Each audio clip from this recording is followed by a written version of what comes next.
So here's what happened 30,000 years before Christ, in a world so different from ours that it's almost impossible to imagine. Picture this. Ice sheets thousands of feet thick covering half the planet, winters that lasted 8 months, and hunger constant, gnawing hunger as the defining fact of human existence. The River Clan wasn't much to look at, honestly. 43 people, huddled around a fire they'd kept burning for generations, living in the shadow of glaciers that groaned and cracked like living things. They were the smallest of 3 clans scratching out an existence in these valleys, and everyone knew it. The Mountain Clan? They had 70 warriors. The Forest Clan controlled hunting grounds that stretched for days in every direction. And the River Clan? They were barely hanging on. Now we need to talk about Sura, the clan's elder. This woman had survived 52 winters, which in that world made her practically ancient. She remembered better times, and I mean, she really remembered them. Times when reindeer herds would move through the valleys in numbers so vast they looked like moving forests, darkening the ground for hours as they passed. But those days were gone. These days, hunters might track through snow and ice for 7 full days just to find a single deer. And even when they got lucky, that meat would last maybe 3 days before it started to rot and turn deadly. Let me introduce you to Mara. She was 19 winters old, which sounds young to us, but in her world, she'd already lived a lifetime of loss. The daughter of the clan's fallen war chief, Mara wasn't like the other women. Maybe it was losing 2 children to starvation during those terrible hungry months between autumn and spring. Maybe it was something else. But there was a hardness to her, a determination that set her apart. The night that changed everything started with death, as so many important moments in history do. Mara's youngest brother, just a boy, really died of hunger. His body had wasted away until he weighed almost nothing, and Mara could carry him by herself to the burial caves. Now, these caves were sacred, forbidden to the living except when laying the dead to rest. They stretched deep into the mountain, and if you went far enough, you'd find chambers where white crystals grew on the walls like frozen starlight. Beautiful, in a cold and distant way, Mara laid her brother among the ancestors, singing the death songs her mother had taught her. And that's when she saw it, something that shouldn't exist. A piece of deer meat, probably dropped by some earlier mourner, lying on the cave floor. Here's the thing that made Mara's heart stop. This meat was fresh. Not rotten, not covered in mold, not crawling with maggots. Fresh. As if the deer had been killed yesterday, not 2 full moons ago when someone had last died and been brought to these caves. She stood there for a long time, just staring. In her world, meat lasted 3 days, if you were lucky. After that, eating it meant risking the gut sickness that killed as surely as hunger, just more painfully. But this meat, lying in the cold depths of the cave surrounded by those white crystals, had somehow survived. Mara picked it up, smelled it, touched it to her tongue. It was good. Impossible, but good. Now, Mara might have kept this discovery secret. She probably should have, given what happened next. But as she emerged from the caves carrying that precious piece of preserved meat, she walked straight into the worst possible situation. Grok the Terrible had arrived with 20 warriors from the Mountain Clan.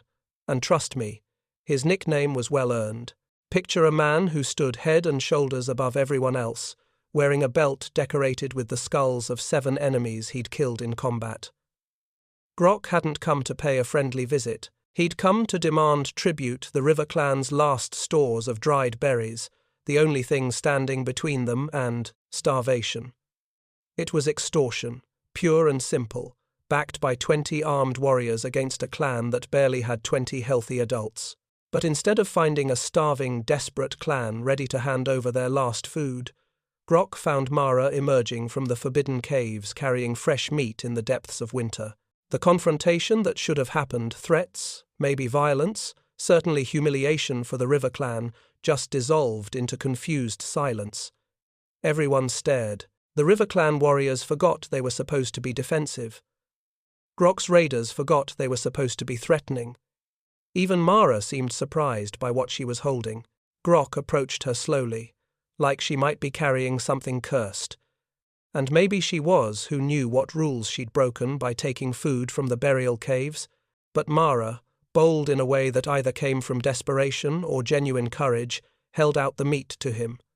Not as tribute, as a question, as proof of something neither of them fully understood yet. Here's where Grok showed why he was more than just muscle and intimidation. A lesser man might have suspected poison, might have forced someone else to taste it first. But Grok took that meat, examined it, smelled it, and then bit into it himself. His face as he chewed was something people would talk about for years afterward. Confusion, wonder, and the dawning realization that he was holding something that could change everything. He declared it genuine, not cursed, not rotten, not some trick of desperate people, truly preserved meat, fresh as the day it was killed, produced somehow by a clan that should have been starving. The warriors from both clans stood there in the snow, breathing frost into the air, trying to understand what this meant. The valleys would never be the same. In that moment, as Grok held impossible meat in his scarred hands, and Mara stood before him having just buried her brother, the future pivoted. Hunger had ruled their world since, before memory, as unchangeable as winter itself.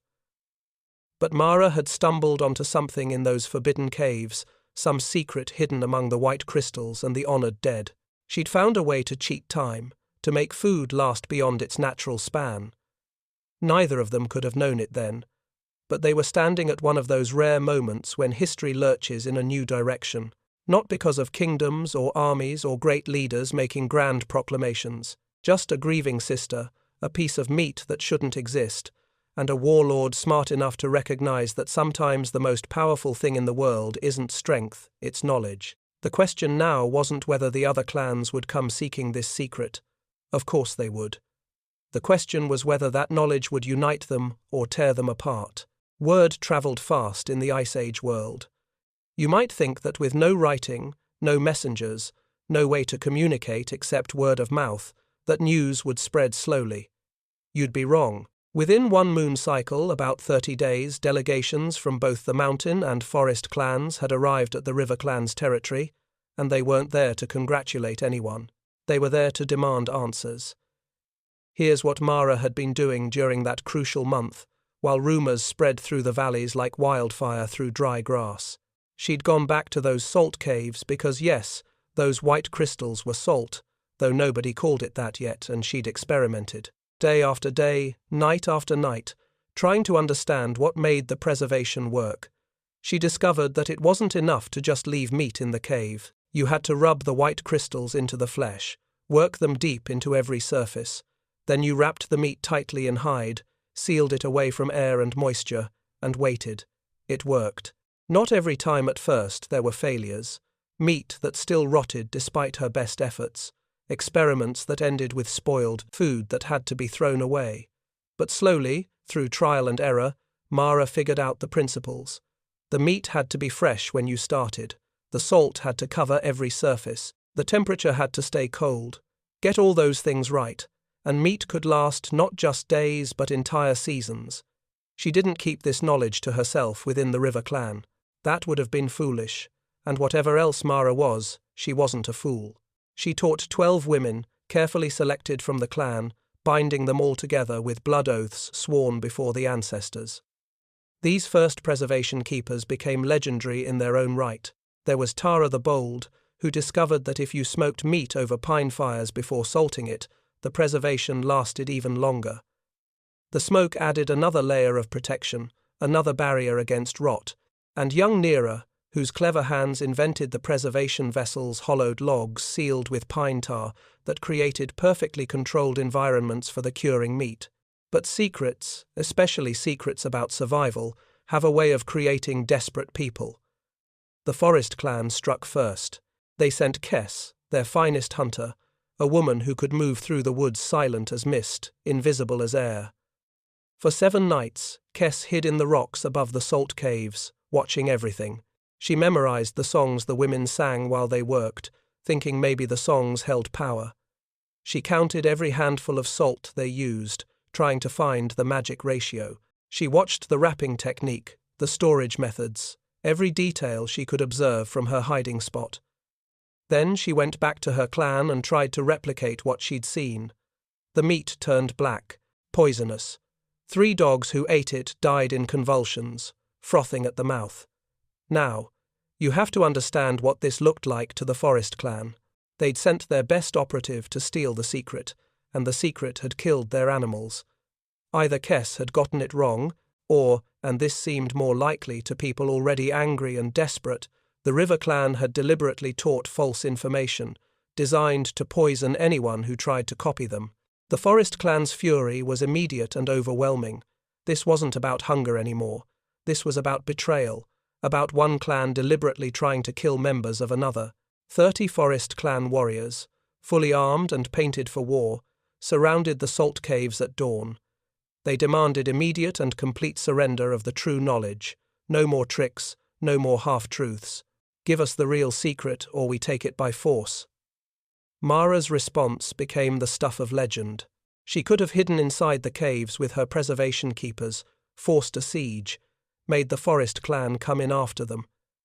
She could have sent messengers to Grok and the Mountain clan, begging for help. She could have surrendered immediately. Instead, she did something nobody expected. She walked out alone. In her hands, she carried meat that had been preserved the previous winter 6 months earlier, an impossible span of time for meat to remain edible. 30 warriors with spears and axes watched as this young woman, unarmed and seemingly unafraid, walked right up to their war leader. And then she ate the meat, right there, in front of everyone, proving it wasn't poisoned, proving the preservation was real. The Forest clan warriors must have felt their certainty crumbling. If the meat was poisoned, Mara would die in front of them. But she just stood there, chewing, swallowing, waiting. And then she made an offer that shocked everyone present. She would teach all clans equally, no favorites, no special treatment. But there was a condition: the knowledge had to be learned properly, through proper initiation and training. You couldn't just watch from hiding and expect to understand. This was complex knowledge, built on principles that took time and careful instruction to master. Meanwhile, Grok faced his own crisis. He'd become chief of the Mountain clan after defeating his uncle in single combat, a brutal affair that left him with the scar across his chest that he'd carry for life. His warriors were pushing him to seize the salt caves by force. The logic seemed simple to them. Control the salt, control the future, control the preservation knowledge, and the Mountain clan could dominate the other clans forever. They could preserve more food, grow stronger, while their rivals stayed weak and desperate. But Grok had been thinking. He'd spent the winter turning over Mara's words from their first meeting, when she'd held out that impossible meat to him. She'd said something then, almost in passing, about knowledge shared making all clans stronger. At the time, he'd barely registered it. But the more he thought about it, the more sense it made. If the Mountain clan hoarded this knowledge, the other clans would never stop trying to steal it. There would be endless wars, endless raids, endless bloodshed. Warriors would die over salt and preservation techniques instead of hunting and gathering food. Everyone would be weaker, not stronger. The Great Council of the 3 clans happened at the first full moon of spring, and it lasted 3 days and 3 nights. Imagine the scene. Clan mothers arguing about tradition and propriety while warriors stood in groups, hands never far from their weapons, each side watching the others for any sign of treachery. Children went hungry because the adults were too busy debating to organize hunts. Pride and fear and desperate hope all mixed together in a volatile combination that could have exploded into violence at any moment. On the final night, when it seemed like the council would dissolve into warfare, Grok stood up. He was a man of few words generally, more comfortable with actions than speeches, but when he spoke, everyone listened. He offered 20 of his finest hunters to help protect the salt caves, not to control them for the staff, Mountain clan, but to protect them for all clans. In exchange, Mara would train Mountain clan women in preservation alongside River clan students. Equal access, equal knowledge, equal protection. The Forest clan couldn't let themselves be outdone. Their representative, the clan mother who'd authorized Kess's spying mission in the first place, stood up with her own offer. The forest clan would contribute their knowledge of herbs that prevented meat sickness, plants that could be added to preserved food to make it safer. They'd share their secret fishing weirs, the carefully constructed traps that channeled river fish into easy harvesting spots. In exchange, they too wanted equal access to the preservation training. What happened over those 3 days and 3 nights was the birth of something new. Not a merger of the clans, they remained separate, proud, distinct, but a recognition that some knowledge was too important to be hoarded, too valuable to be kept as a weapon. The agreement they reached wasn't perfect. There were still tensions, still rivalries, still occasional violence between clans, but the principle had been established. The knowledge of preservation belonged to all people, protected by all people, shared by all people. Mara must have felt the weight of what she'd started settling on her shoulders. She'd gone into those caves to bury her brother and emerged with something that had nearly started a war. Now she'd have to train women from clans that had been enemies, teach them secrets that could mean life or death for her own people, and trust that Grok's warriors would truly protect rather than seize. It was a tremendous act of faith, and the stakes couldn't have been higher. If this failed, if the clans went to war over preservation, the knowledge itself might be lost in the chaos. Everything depended on whether people could set aside generations of rivalry and suspicion for the sake of a shared future. The Ice Age world was about to discover whether cooperation could be stronger than competition, whether shared knowledge could overcome tribalism, and Mara, a grieving sister who'd stumbled onto a secret in the darkness of a burial cave, found herself at the center of humanity's first great experiment in collaborative innovation. The Order of Salt Keepers didn't spring into existence fully formed. It grew, step by careful step, from those first tentative agreements between clans that had been rivals for generations. 36 women, drawn equally from the 3 clans, 12 from each, became the first formal students under Mara and her original 12 disciples. Think about what that meant. Women who'd grown up viewing each other as competitors, maybe even enemies, now working side by side, learning secrets that could mean survival or starvation for their people. The initiation rites lasted 1 full moon cycle, and they weren't ceremonial nonsense. This was serious training that began with purification in ice-cold streams, and I mean ice-cold water, so frigid it made your bones ache and your skin turn blue. The idea was to prove commitment, to separate those who were merely curious from those who were truly dedicated. Because here's the thing, this knowledge was literally life and death. Teach someone incorrectly, and they might preserve meat that looked fine but harbored deadly poisons. People could die. Children could die. Entire families could be wiped out by a single batch of improperly preserved food. The training culminated with each woman preserving her first complete deer under the watchful eyes of the elder keepers. Imagine the pressure. You're working with precious meat that your clan needs to survive, and every eye is on you, judging whether you've truly learned the craft. Get it wrong, and you've wasted food. Get it right, and you've earned your place among the keepers. But the technical knowledge was just part of it. The students also learned the 17 sacred songs of preservation. Now, you might think songs are just decoration, something pretty to make the work go faster. You'd be completely wrong. These songs were encoding devices, memory tools that captured complex information in memorable verses. Each song contained different aspects of the preservation process, the ratio of salt to meat, the signs of proper curing, the temperature requirements, the storage techniques. In a world without writing, these songs were the textbooks, the instruction manuals, the safety guidelines, all rolled into one. The students learned to read meat like we read books. They studied the color changes that indicated proper salt penetration, the way flesh darkened and firmed as the salt drew out moisture. They learned the exact moisture levels needed for long-term storage, using touch and smell and even taste to evaluate their work. Most importantly, they learned the warning signs of preservation failure. The subtle discoloration, the faint off smell, the texture changes that meant this meat will kill you if you eat it. There was no room for error, no space for overconfidence. Let me tell you about the first great preservation, because it changed everything. Young Tor Grok's son, who'd lost his left eye to a cave bear during a hunt gone wrong, brought down a woolly mammoth with help from hunters from all three clans. Now, a woolly mammoth wasn't like hunting a deer. This was an animal that weighed as much as 40 men, a walking mountain of meat and fat and hide. Under normal circumstances, you'd feast for maybe 10 days, eating until you were sick, trying to consume as much as possible before the rot set in. Then you'd watch helplessly as tons of perfectly good meat spoiled and had to be abandoned. But this time was different. Under Mara's direction, 100 people worked for 7 days straight. They cut, they salted, they smoked, they stored. It was orchestrated chaos, different teams handling different tasks, everyone working, together with a precision that would have been impossible just a year earlier. The preservation caves themselves had evolved into architectural marvels by this point.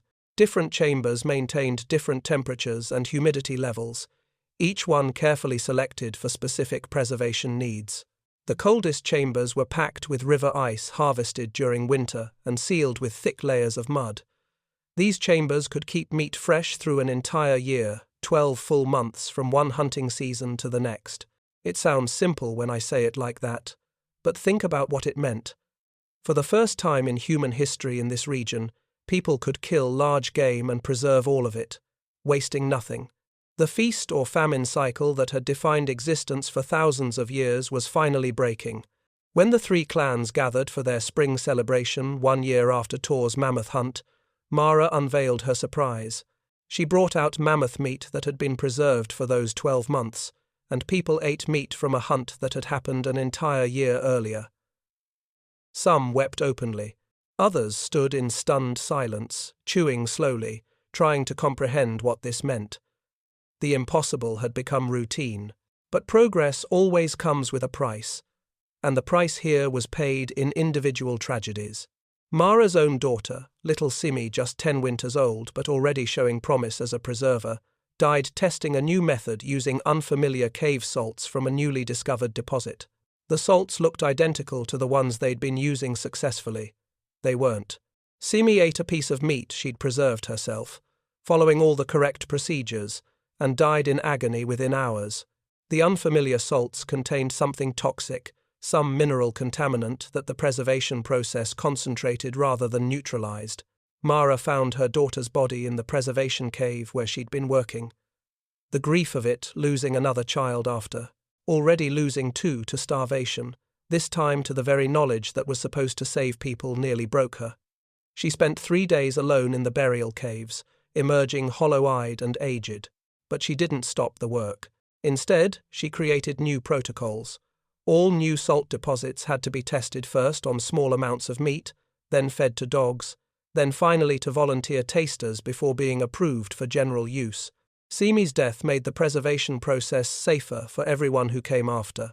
Grok's youngest brother, a man named Dren who'd always been too curious for his own good, volunteered repeatedly to eat questionable preserved meat batches that looked or smelled slightly off, experiments with new techniques that might or might not work. He saved countless lives by serving as an early warning system. If Dren got sick, that method was abandoned. But the repeated exposure to marginal and failing preservations damaged his stomach so badly that eventually he could only eat thin broth. He lived another 20 years like that, sustained by the same knowledge he'd helped develop, but never able to enjoy solid food again. The Forest clan's matriarch, ancient Wera, who claimed to speak with the spirits of animals, provided something unexpected but crucial: religious authority. She declared that preservation was sacred work, blessed by the great reindeer spirit who'd given humans dominion over the hunt in exchange for respecting the gift of meat. This mattered more than you might think. Giving religious significance to preservation meant it wasn't just practical knowledge, it was holy work. You didn't just learn to preserve meat, you were initiated into a sacred order. You didn't just store food, you were performing a ritual that honored the animals who died to feed you. The results spoke for themselves.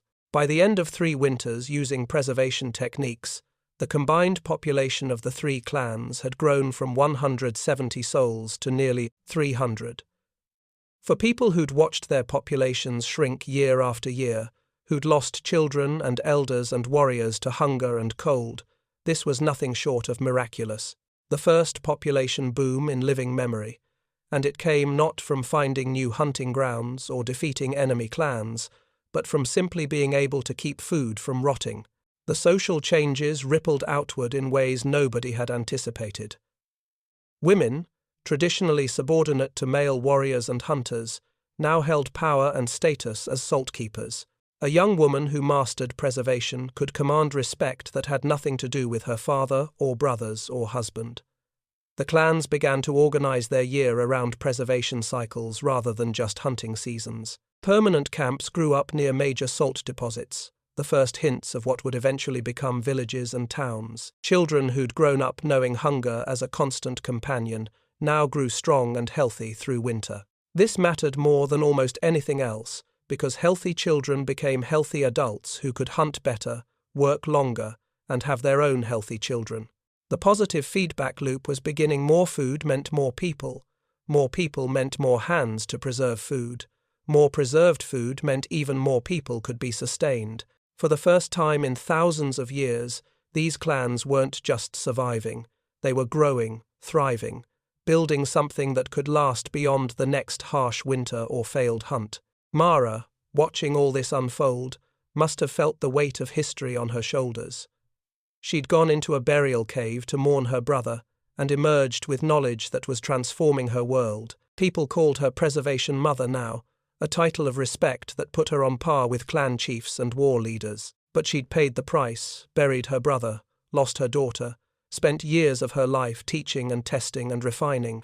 The question now was whether this knowledge could spread beyond these three clans, out into the wider world, where hundreds of other groups struggled against the same hunger that had nearly destroyed the River Clan. The knowledge couldn't stay contained forever. You can't keep a secret like this when it means the difference between life and death, between thriving communities and dying clans. Traders from distant valleys started arriving, drawn by rumors that seemed too good to be true, stories of clans that never starved, of people who ate meat in spring that had been killed the previous autumn, of children growing fat and healthy through the hungry months. These traders came offering everything they had: volcanic glass blades sharp enough to split hairs, sacred red ochre for burial rituals, fine furs from animals that lived 100 days' walk to the north. They came desperate for the preservation secrets. Mara was 41 winters old by this point, ancient by Ice Age standards, her joints stiffening, her hair more grey than black. She'd been recognized as the Preservation Mother by 17 different clans, a title that carried more weight than any war chief's command. And she made a decision that would define her final years. She would take the knowledge to every clan within reach, personally, not send messengers, not trust intermediaries. She would go herself. The expedition that set out that spring was unlike anything the valleys had seen. 50 warriors as escorts, drawn from all three of the original clans, a statement that this knowledge belonged to everyone, protected by everyone. 20 senior salt keepers, women who'd mastered every aspect of preservation and could teach others. And Mara at the center of it all, carried in a litter when her joints hurt too badly for walking, but insisting on traveling despite the physical cost. They visited every clan within 1 moon's walk, about 30 days of travel in any direction. At each stop, Mara established what she called preservation schools at major salt deposits. The structure was brilliant in its simplicity. Each school received 3 trained keepers who would spend 3 years teaching the local population. 3 years was long enough to train a new generation of keepers thoroughly, to work through multiple preservation cycles, to handle every problem and answer every question. Then those original teachers would return home, and the local keepers they'd trained would take over, teaching the next generation in turn. 7 major schools were established on that first great journey, 7 points of light spreading preservation knowledge across a vast territory. But the journey itself lasted 2 full years, and it cost Mara dearly. She'd spent her adult life working in cold caves, sleeping on frozen ground, pushing her body past its limits. Now, those years of abuse caught up with her. Her joints swelled and stiffened until she could barely walk. Some mornings, She had to be carried from her sleeping place because her legs simply wouldn't support her weight anymore. She made it back to the River Clan's territory, back to the original salt caves where she'd made her discovery so many years before. And then, surrounded by women she'd trained and grandchildren she'd barely known because she'd been traveling so much, Mara died. She was 43 winters old, which doesn't sound like much to us, but she'd lived 2 lifetimes' worth of impact in those years. Her death triggered a crisis that nearly destroyed everything she'd built. 3 different women claimed to be her chosen successor, and each had legitimate arguments. Tara the Bold from River Clan had been one of the original 12, the woman who'd discovered that smoking meat before salting improved preservation. She argued that the preservation mother should come from the clan that had discovered the technique in the first place, maintaining the sacred connection to those original caves. Kes from Forest Clan had a different claim. She'd been the spy sent to steal the secrets, the woman whose failed attempt at preservation had nearly started a war, but she'd also become one of the most skilled preservers, someone who'd devoted her life to mastering the craft after her initial failure. She represented redemption, the idea that anyone willing to learn properly could become a keeper regardless of their past. And then there was Mira, Grok's daughter, from Mountain Clan. She'd been born just before the Great Council, had grown up in a world where preservation was normal rather than miraculous. She represented the new generation, people who'd never known the constant fear of starvation. She argued that the future of preservation belonged to those who'd take it forward, not those who clung to its past. The 3 clans might have gone to war over this. Warriors were already gathering, old rivalries resurfacing, the fragile peace that had held for years starting to crack. And then Nera, the clever young woman who'd invented the preservation vessels decades earlier and was now an elder herself, proposed something radical. Don't choose. Don't pick one preservation mother. Let each clan have its own. The idea seemed crazy at first. How could you have 3 preservation mothers? Wouldn't they teach different techniques, develop different methods, fragment the knowledge until it became useless? But Nera's proposal included a crucial element: seasonal gatherings where all the preservation mothers and their senior keepers would meet to share new techniques, discuss problems, and maintain standards. No single leader, but a distributed network of expertise. It worked. The distributed structure proved more resilient than anyone had imagined. When raids from distant clans destroyed one preservation school, the knowledge survived in 6 others. When the great sickness swept through the valleys, a plague that killed 1 person in 3, the preservation knowledge survived, because it was held by hundreds of people across dozens of clans, not concentrated in one place or one person. You couldn't kill this knowledge by killing a single leader or destroying a single location. It had become too widespread, too embedded in too many communities. The techniques themselves continued to evolve. Keepers discovered that different salts produced different results, some better for fish, others for red meat, still others for preserving berries and plant foods. They learned that certain herbs could be added to preserved meat to improve flavor and safety. They developed new storage methods, new preparation techniques, new ways of testing for safety. The knowledge grew richer and more sophisticated with each generation. And here's where it gets really interesting. These preservation techniques became the foundation of civilization itself. Permanent settlements grew up around major salt deposits. Why stay nomadic when you could preserve food right where you found salt?